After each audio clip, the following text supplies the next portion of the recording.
Bom dia a todos, bom dia a todas, bom dia para você que nos assiste pela Pop TV em Sobradinho e Porto Alegre. E hoje novidade, porque a gente começa a passar também na Cultural FM, lá no Rio Grande do Sul, Santa Catarina e região. Então sejam todos muito bem-vindos também aqui ao ICL Mercado e Investimentos. Hoje, terça-feira, dia de falar do IGPM, que ficou de ontem, mas vamos também repercutir um pouquinho as falas do ministro Fernando Haddad, que deu um recado em relação ao fiscal, em relação aos tributos, aos impostos. Então, a gente vai falar sobre isso, vai trazer alguns contrapontos também. Vamos falar por que é que a mira está no salário mínimo enquanto se ataca os super salários, como é que reage normalmente alguns agentes de mercado, Faria Lima ou até a elite que tem poder político e econômico, e por que disso? Já que esse é um assunto muito importante no momento em que se discute o fiscal, em que se discute os cortes de gastos e também da onde vai sair a fonte de arrecadação, se vai ter a discussão da isenção de IR até R$5 mil e como vai ser sua compensação.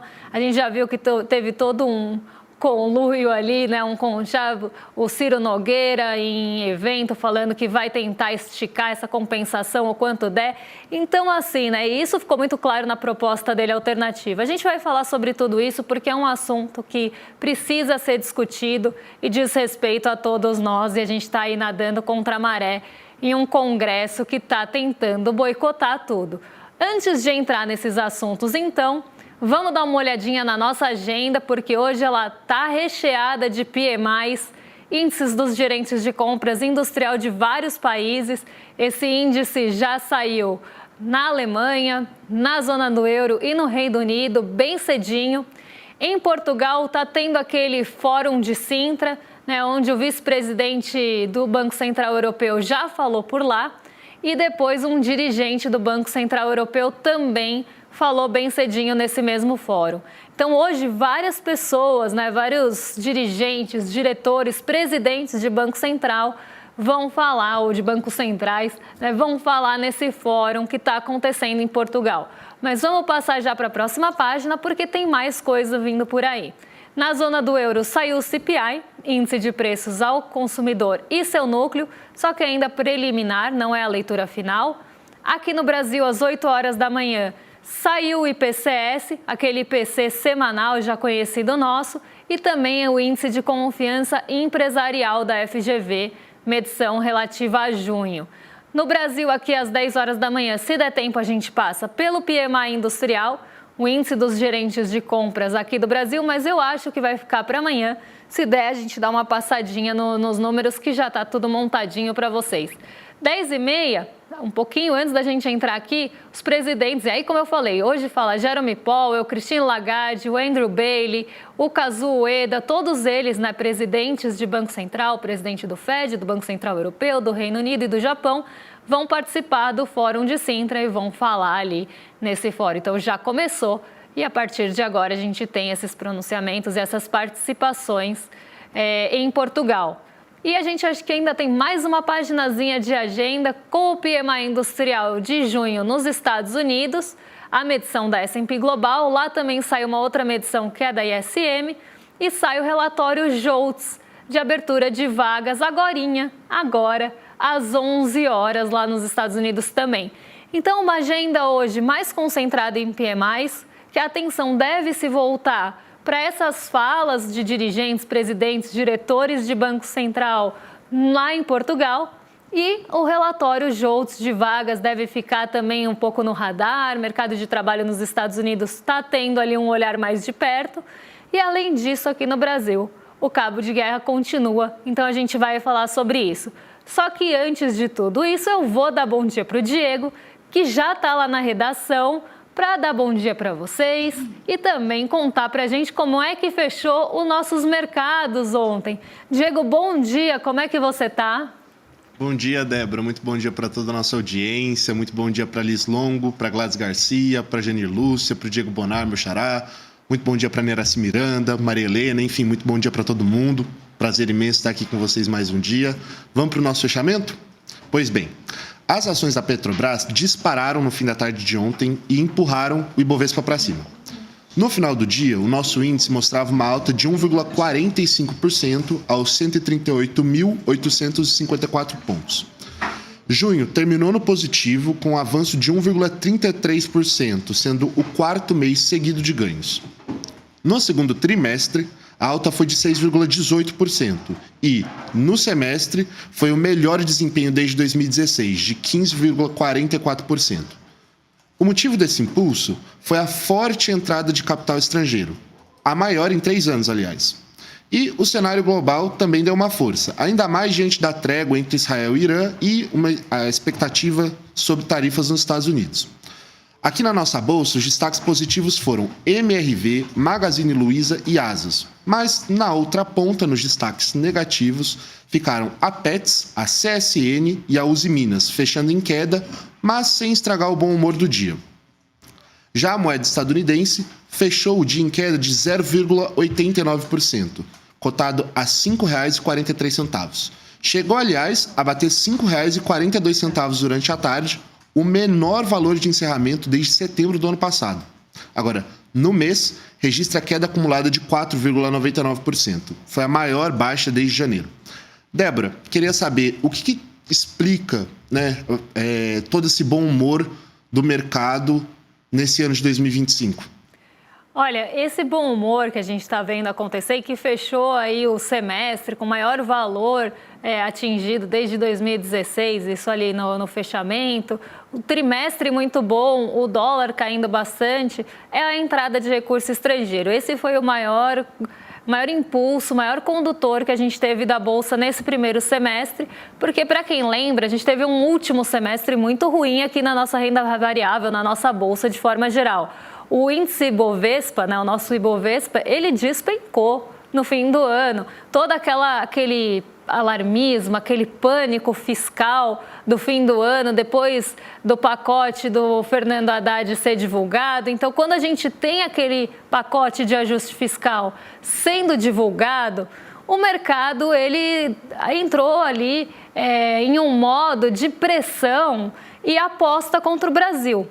Então, uma aposta contra o Brasil, a gente vai falar daqui a pouquinho sobre isso, em que gestores já estavam vendendo a Bolsa Brasileira desde mais ou menos a metade do ano e se posicionando em dólar. Quando você vende a Bolsa Brasileira e se posiciona em dólar, você está mostrando que você não acredita que aquelas empresas vão dar lucro, que o cenário macroeconômico vai deteriorar. Então, você vende os ativos daqui, não se posiciona em empresas brasileiras e vai buscar refúgio no dólar porque você acha que o dólar vai subir. O grande problema é quando você tem também o poder de manipular essas variáveis. Se todos os gestores eles acabam tendo a mesma visão de um determinado aspecto juntos, eles vão mexer também com as expectativas, porque eles têm gestores, mercado financeiro, pessoas que têm volume de negociação suficiente para conseguir mexer com algumas expectativas. E quando também eles se posicionam na mídia, eles também vão trazer essas visões. E isso tem muito a ver com o que eu vou falar daqui a pouco, não é à toa que eu estou trazendo esse aspecto também do mercado. Então, quando você tem, por exemplo, uma voz uníssona na mídia tradicional, afinal a grande mídia ela também é controlada pelo mercado financeiro na maioria das vezes, se você tem todo mundo falando a mesma língua, você consegue gerar aquelas expectativas nas pessoas. As pessoas começam a esperar e até reproduzir esses discursos, o que é muito perigoso. E no fim do ano passado, quando começa a discussão em relação à tributação, em relação a isenção de imposto de renda até 5 mil, com compensação ali, provavelmente com rendas acima de 50 mil, envolvendo dividendos também acima de 50 mil. Isso começa já a trazer um sentimento para o mercado financeiro de que não era o que eles esperavam. Por quê? Eles esperavam um ajuste fiscal nos moldes mais tradicionais. O que é o molde mais tradicional? Corte de gasto. E corte de gasto em qualquer esfera? Não, corte de gasto em saúde, educação, benefício social, desvinculação do salário mínimo. Então, eles tentam colocar isso o tempo todo. Quando vem um pacote de ajuste fiscal, colocando na conta super salários, entrando ali nessa discussão dos super salários, colocando um pouco, um pezinho ali, porque não é uma super mudança fiscal, a tributação ali acima de 50 mil, progressiva, numa alíquota que não vai começar alta. É um começo de uma mudança tributária, é o começo de uma estruturação diferente da tributação no Brasil. Está longe de ser a resolução de todos os nossos problemas de desigualdade tributária, mas já começa a mexer um pouco numa estrutura que não era mexida, que ficava ali sempre muito blindada. Então isso já causa um desconforto quando esse pacote ele chega não a contento do mercado, e não é por grandeza, mas no modo de compensar, no modo de fazer. O mercado fica muito bravo, para não falar outra coisa, e também, não só o mercado, mas outras esferas que têm também poder político e econômico, ficam ali muito insatisfeitas, muito descontentes, e a gente vê a nossa bolsa despencando com justamente essa justificativa de que o risco fiscal estava muito grande, que isso não ia fechar as contas, que o Brasil ia ficar com um problema fiscal, que isso não ia resolver o problema brasileiro. Então, um ceticismo muito grande em que você ia entregar o prometido. Então, a nossa bolsa ela derrete, para quem lembra, no fim do ano passado, e o dólar dispara. O que acontece? O recurso estrangeiro, olhando para essa situação e também olhando para o cenário internacional, com toda a questão internacional dos Estados Unidos também, então as tarifas do Trump, a imprevisibilidade do Trump, tudo que aconteceu nos Estados Unidos no começo desse ano também abriu brecha para esse recurso vir para os mercados emergentes. E aí o mercado, o recurso internacional, vamos pensar assim que é uma entidade, ela vai olhar para as possibilidades que tem. Então tem Brasil, tem México, tem uma série de países que pode o recurso estrangeiro. E aí ele vai ver o valor dos nossos ativos aqui, a quanto eles estavam sendo negociados, e vão ver uma barganha. Vão ver ali, pô, mas isso aí está em liquidação, vou lá e vou comprar. E aí entra uma enxurrada de recurso estrangeiro aqui durante o primeiro semestre para comprar justamente esses ativos que se desvalorizaram durante o fim do ano passado. Então a gente tem uma queda muito grande dos nossos ativos, eles ficam baratos, eles não perderam fundamento, eles têm uma projeção ainda de lucro, eles têm fundamentos sólidos, fundamento ali é o que está embasando o estudo do preço de um ativo, por exemplo. A pessoa olha para aquilo e fala, bom, tem possibilidade de lucro e está barato, vou comprar nessa liquidação que foi promovida por todo esse pânico fiscal no ano anterior.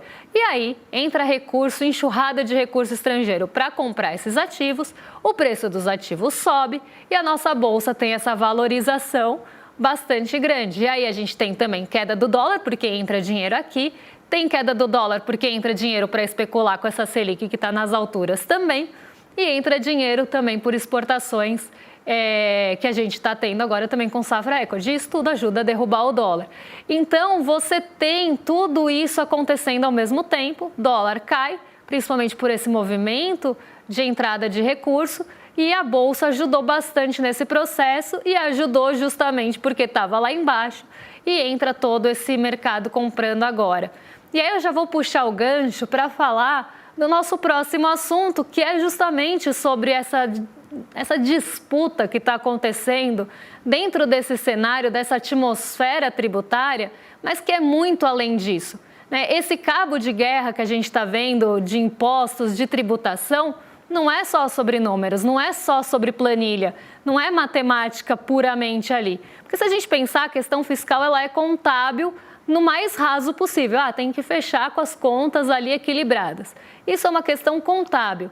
Só que o fiscal ele vai muito além disso. Ele tem impactos sociais e tem impactos políticos. E como eu já falei alguma vez aqui, eu acho que já falei, a escolha pela política que você vai fazer, a escolha por quem você vai priorizar dentro desse orçamento fiscal, também é uma escolha, e também é uma escolha política e é uma escolha que diz respeito ali para além desses números que são jogados.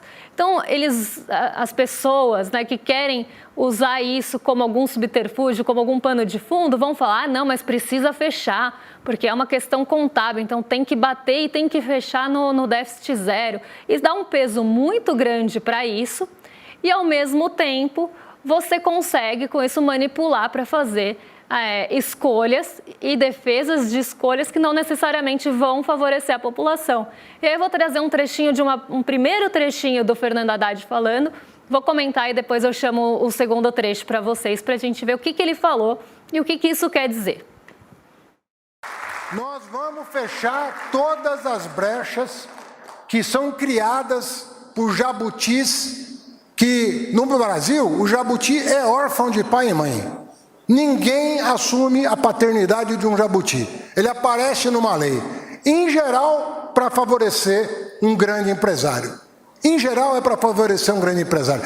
Para tirar esse jabuti do ordenamento jurídico, é um parto. E cada vez que a gente sequestra esse jabuti, tira ele da árvore e remove do ordenamento político, tem a grita do andar de cima de que aumenta imposto. Não, isso não aumenta imposto. Isso é ter um mínimo de respeito com o trabalhador que paga suas contas com o Estado em dia. E aí, acho que o Haddad tocou num ponto, né, muito importante aí, que é não aumenta o imposto, né, tira um pouco dessa carga. Para quem não sabe, a carga tributária aqui no Brasil ela é muito desigual e ela é muito mal distribuída, principalmente quando a gente pensa nas pessoas físicas. Por quê? A gente paga imposto sobre consumo. Se a gente olhar na nossa notinha ali do supermercado, né, boa parte daquilo vai para tributos estaduais e tem também os tributos federais ali, que são uma parte até menor. Então, você paga imposto sobre o consumo, você paga imposto sobre a renda, mas quanto mais, principalmente o imposto sobre consumo, quanto menos você ganha, mais você paga. Por quê? Se eu gastar R$100 num supermercado, eu vou ter ali o meu imposto sobre consumo naquela notinha. Se uma mesma pessoa com um salário muito mais que eu, 100 vezes maior que eu, gastar os mesmos R$100 no mesmo supermercado, vamos pensar que essa pessoa foi ao mercado e fez compras. E aí você tem aquele peso do mesmo valor tributário numa pessoa que tem salário 100 vezes menor. E uma pessoa que ganha metade do que eu ganho, for no mesmo supermercado e gastar os mesmos R$100, aquele tributo também vai pesar mais do que pesou para mim e, consequentemente, do que pesou para a pessoa que ganha 100 vezes mais do que eu. Então, a gente tem que entender que, primeiro, o brasileiro, ele acaba tendo toda essa carga tributária indireta e que é passada ali principalmente no consumo, isso pesa.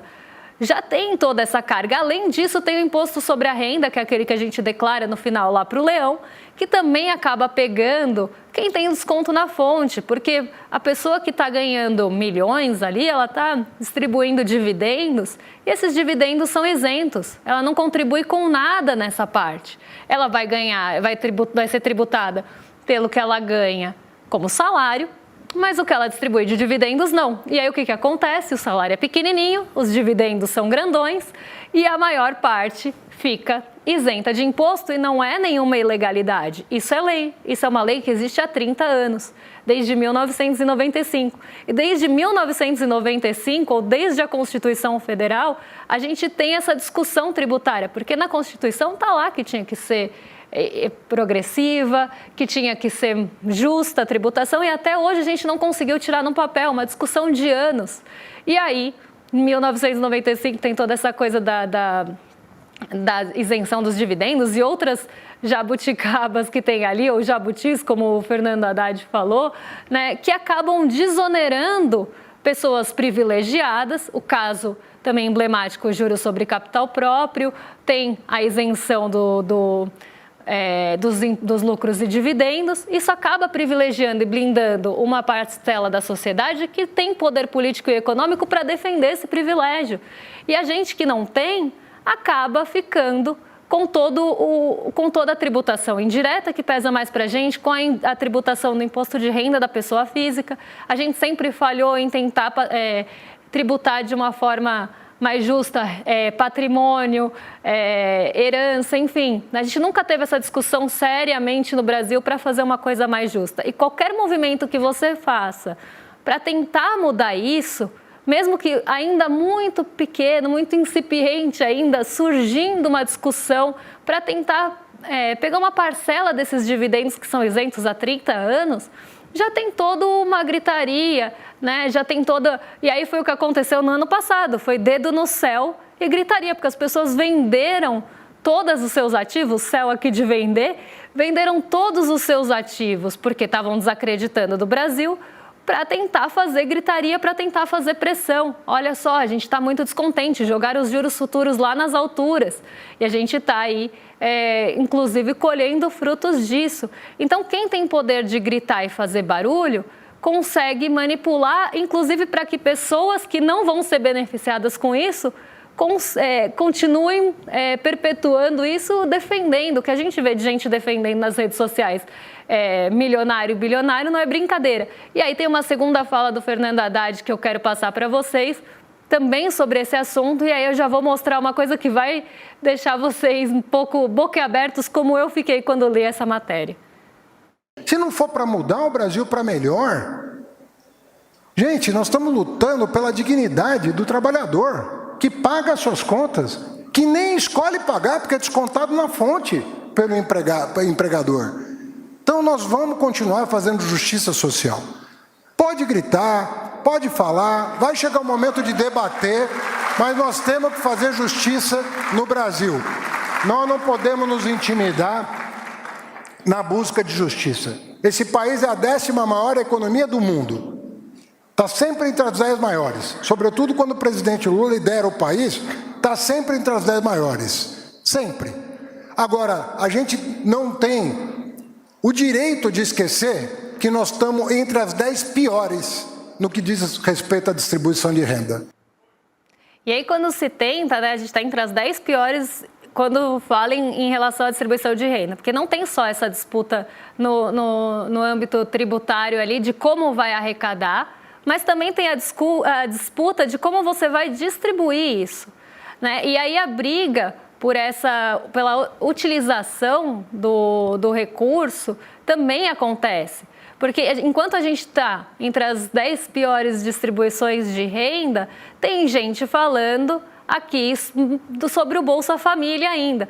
Quantas vezes a gente já não cansou de ver alguém batendo no Bolsa Família? Estão falando que Bolsa Família deixa as pessoas mal acostumadas, que elas não querem trabalhar. E quando os dados comprovam justamente o contrário, né? Que as vagas foram ocupadas por pessoas do Bolsa Família. Tem toda aquela questão da transição agora, para a pessoa não perder o benefício logo de cara, então tem toda uma transição. E aí tem o ataque à distribuição de renda, aos programas de transferência de renda, também acontece. Então, ao mesmo tempo, todo mundo quer ajuste fiscal. Ninguém quer abrir mão dos privilégios, ninguém quer contribuir também na arrecadação, mas todo mundo quer que o ajuste seja feito. Quer que seja feito onde? Nos benefícios fiscais. E aí eu separei nos benefícios fiscais, olha, nos benefícios sociais e de transferência de renda para tentar diminuir um pouquinho essa desigualdade.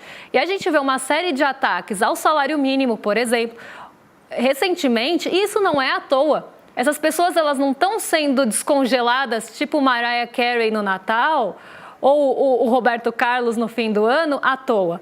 Estão descongelando Armínio Fraga, Gustavo Loyola, que eu não vi há um tempão na mídia, estão descongelando, o Armínio Fraga ainda aparece bastante. Mas o Gustavo Loyola eu não ouvia falar há um tempão. E aí estão descongelando essas pessoas, estão desenterrando essas pessoas, não é à toa. É num momento em que se discute justamente todas essas questões de distribuição que estão tentando fragilizar e deixar isso mais vulnerável.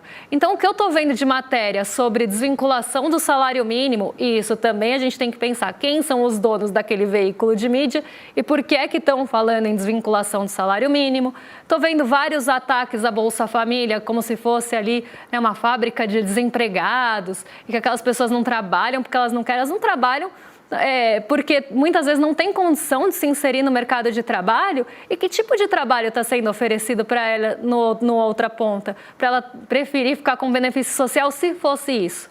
Então a gente tem que pensar também nessa estrutura que a gente tem no Brasil de uma desvalorização do trabalho, de sempre ter essa cultura que a gente trouxe escravocrata de que as pessoas têm que trabalhar por nada para as outras. E aí, a gente vê que quando tem, né, qualquer mira ali, quando tira o foco, né, vai para um foco num super salário, por exemplo, voltam a atacar o salário mínimo. Né? Então, a gente tem uma série de notícias, uma série de matérias falando sobre isso. E eu separei uma muito específica, mas é sobre o Bolsa Família, que é um gestor de fundo que eu não vou nomear, nem o gestor, nem o fundo. Poderia nomear? Poderia, mas eu borrei aqui o nome por uma questão até de proteção a gente aqui. Mas... que fala uma barbaridade sobre o Bolsa Família. O que ele está falando sobre o Bolsa Família é horrível. E aí eu vou trazer porque ele está justamente comparando. Vão derrubar o IOF, e aí essa derrubada vai ser injusta. Então, eu vou até ler com os estrangeirismos aqui do nosso querido gestor. Ou não, né? Querido não. Vou ler aqui porque eu não enxergo muito bem na TV. Vamos distribuir dinheiro, vamos aumentar a arrecadação, isso ele falando sobre o governo. E não importa que seja de uma maneira unfair. Acrescentou que o mais assustador foi a tentativa de derrubar o IOF, né? Foi a tentativa de colocar ou aumentar o IOF, e acrescentou que isso seria ali um pedágio, né, de quem precisa comprar moeda. E aí ele fala, isso é muito scary. Gente, não dá. Porque, na minha opinião, deveria aumentar a precificação do risco do PT. A matéria até é essa, né? Risco do PT. Falou o gestor, falou o Boston, o gestor aqui em São Paulo. Além disso, o gestor disse que a percepção do mercado é que aumentou a probabilidade de troca de governo com as eleições que vêm por aí. E embalando a recuperação da Bolsa. Então, a recuperação da Bolsa não é porque os ativos desvalorizaram justamente por todo aquele pânico fiscal que eu estava explicando. Nada disso. A recuperação da Bolsa está embalada pela Faria Lima porque está se pensando já na eleição de 2026, em que não se acredita na vitória do PT, aumentando ali uma agenda de maior responsabilidade fiscal. Por quê? Não adianta entregar números acima do esperado ou cortes acima do esperado, porque ainda assim não adianta o Haddad acenar com as duas mãos para o mercado financeiro, não adianta o Galípolo fazer todas as vontades, porque ainda assim é irresponsável. Ainda assim a lição de casa não foi feita. Por quê? Porque vão bater nessa tecla até cortar benefício social, até que o salário mínimo seja desvinculado. Eles vão focar nisso pelo tempo que for, enquanto eles não conseguirem essa vitória. Mas vamos continuar. Durante o evento anual da gestora Nananã, apontou o sentimento entre investidores que, apesar da trajetória negativa das contas públicas, uma vitória de Tarcísio Freitas, atual governador de São Paulo e nome preferido da Faria Lima, contra a reeleição do presidente Lula, pode resultar numa correção de rumo. A referência é o que aconteceu onde? Com a Argentina de Javier Milei. Então, para a Faria Lima aqui, ou pelo menos segundo esse gestor, você precisa deixar todo mundo na pobreza, você joga todo mundo na miséria, que nem aconteceu lá na Argentina, entrega a meta à custa do que for, né? Entrega ali o fiscal, então, zeradinho ou com superávit, que seja, porque esse é o principal foco, que aí tudo vai acontecer como se espera. Tudo vai dar certo a partir daí. Se você fizer todas as reformas, que sempre aparece um novo cano furado, um problema elétrico, a reforma nunca está pronta. E aí, quando ela está pronta, inventam um novo problema, acham lá o amianto no telhado. E aí você precisa de uma nova reforma e de uma nova reforma. Enquanto não destruírem os benefícios sociais, enquanto não desvincularem o salário mínimo, sempre vai precisar de uma nova reforma. E aí a gente já tem a resposta, né, da própria matéria falando que o preferido é Tarcísio de Freitas. E aí a gente começa a ligar uma coisa com outra, né? Jantar ali, outro jantar aqui, encontro não sei onde, reunião falando que para tentar derrubar uma coisa ou outra do governo, para enfraquecer, para tentar colocar esse projeto de corte, esse projeto de precarização, esse projeto que acaba com o social. E talvez nem assim venha, porque aí você vai esmagar completamente demanda, né? E a gente sempre fala que a expectativa da demanda ela é tão importante. Se não fosse, né, se a demanda não fosse importante, quando a taxa de juros foi para 2 lá no governo Bolsonaro, enquanto Campos Neto era presidente do Banco Central, a gente ia ter tido crescimento e não teve. Por quê? Porque não tinha demanda também do outro lado. Uma coisa não funciona sem a outra. A Selic desacelera, mas nem sempre ela vai conseguir acelerar sozinha. Quase nunca, se não tiver expectativa de demanda. Aí você achata tudo e aí eu quero ver também crescer alguma coisa, quero ver sair do lugar, né? Mas a gente vê, o discurso está pronto aqui.